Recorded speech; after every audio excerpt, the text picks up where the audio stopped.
তারা বলবে ৭১ বাদ, বাংলা ৭১ ভুলে যাবো, আমরা বাংলাদেশ ভুলে যাবো, জাস্ট বিকজ কয়েকটা বাচ্চা পোলাপান যাদের ইতিহাস কালচার কিছু সম্বন্ধে কিছু জানে না, তারা বলবে যে আমরা নতুন বাংলাদেশ করবো, আমরা সেকেন্ড থার্ড ফোর্থ কত নাম্বার রিপাবলিক করবো, রিপাবলিকের নাম্বার পর্যন্ত তারা জানে না। তাদের কথা শুনে আমরা পুরো বাংলাদেশের ইতিহাস ভুলে যাবো। ফাজলামি শুরু করেছে। এই পুরো জিনিসটা তরুণদের দোষ না, রাজনৈতিক দলের দোষ না, কারোর দোষ না। এই যে কথা হচ্ছে বিএনপির লোকজন লুটপাট করছে বা চান্দা তুলছে, কেন ভাই আইন শৃঙ্খলা বাহিনীকে কেউ থামিয়েছে? বিএনপি আমার দল না ভাই, বিএনপির জায়গা থেকে তো বিএনপি একটার পর একটা বহিষ্কার করছে যাদেরকে ধরা পড়ছে।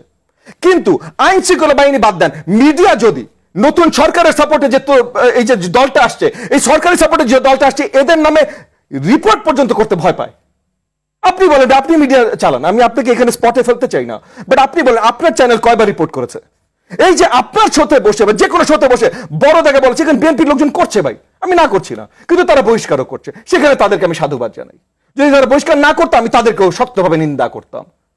কিন্তু অন্য পার্টি যে করছে তাদেরকে ধরেন, তাদের কথাও বলেন। তারা তো নতুন এসছে ভাই, মাঠে নতুন এসে অলরেডি চান্দা শুরু হয়ে গেছে, তাহলে তাদের সম্বন্ধে কি ব্যবস্থা আপনি নেবেন? তারা এই যে বিশাল করে একটা আয়োজন করছে, এই আয়োজনে ফান্ডিং করতে আসছে, তারা এইটা পর্যন্ত বলেছে যে তাদের ফান্ডিং করতে আসছে, তারা বলতে পারছে না কারণ এখানে সিক্রেসি আছে। কেন ভাই? এতদিন তো আমরা এগুলো নিয়েই কথা বলছিলাম, যে সিক্রেসি কেন আছে? আমি বিএনপির কাছে জানতে চাই তাদের ফান্ডিং করতে আসে, আমি জামাতের কাছে জানতে চাই তাদের ফান্ডিং করতে আসে, কারণ প্রত্যেকটা টাকা ফান্ডিং তুলতে রাশেদ জানে, আমি জানি আমাদের কি অবস্থা, মানে মাথার ঘাম কোথায় পায়ে ছুটে।